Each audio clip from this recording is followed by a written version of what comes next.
Welcome back viewers to the channel. Hope आप सब बिल्कुल खैरियत से होंगे। तो जैसा कि हर जगह पे ऑलमोस्ट सर्दियां स्टार्ट हो चुकी हैं और सर्दियों में तकरीबन हर रेसिपी का मेन इंग्रेडिएंट होता है ये बटर। चाहे आपने पराठे बनाने हो, चाहे आपने साग बनाना हो। तो चले मैं इसकी रेसिपी बहुत ही ईजी वे में लेकर आई हूँ, जिसमें ना तो आपने जाग लगानी है, ना आपने इसके लिए जूसर यूज़ करना है।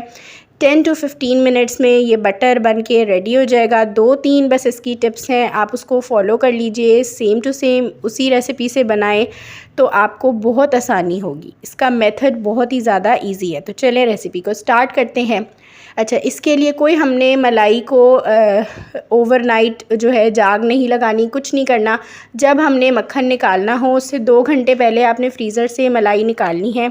इस तरीके से देखें वो विदिन 2 आवर्स डिफ्रॉस्ट हो जाएगी।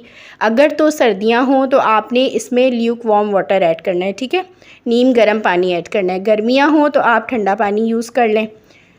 तो हमने इसमें तकरीबन 1 से 1.5 लीटर नीम गर्म पानी का ऐड किया है और अब मैं इसको इलेक्ट्रिक हैंड मिक्सर से चला रही हूँ, ठीक है।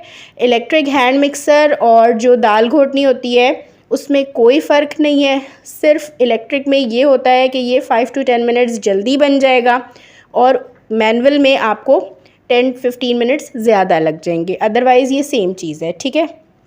इस तरीके से हमने इसको चला लेना है।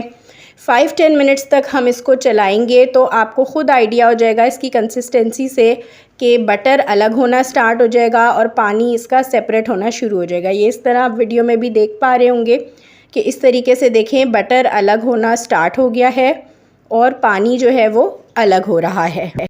जब मक्खन इस स्टेज पर आ जाएगा तो आपने इसमें बर्फ़ ऐड कर देनी है, थोड़े से बड़े साइज़ की, ठीक है। जब आपने मक्खन निकालना हो तो एक दिन पहले आप किसी ग्लास में या किसी बड़े बोल में बर्फ़ जो है वो जमा लें, ताकि वो आपने इसमें ऐड करनी है। इससे होता ये है कि बटर बहुत इजीली सेपरेट हो जाता है, हार्ड हो जाता है और इजीली हम इसको शेप में निकाल सकते हैं।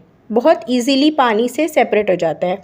तो बर्फ़ डाल के हमने इसको 5 मिनट्स छोड़ देना है। उसके बाद हमने इस तरीके से उसमें से मक्खन निकालते जाना है। मैंने सबसे पहले मक्खन निकाल के एक प्लेट में रख लिया था। अब मैं अपनी रिक्वायरमेंट के अकॉर्डिंग इसकी बॉल्स बना रही हूँ।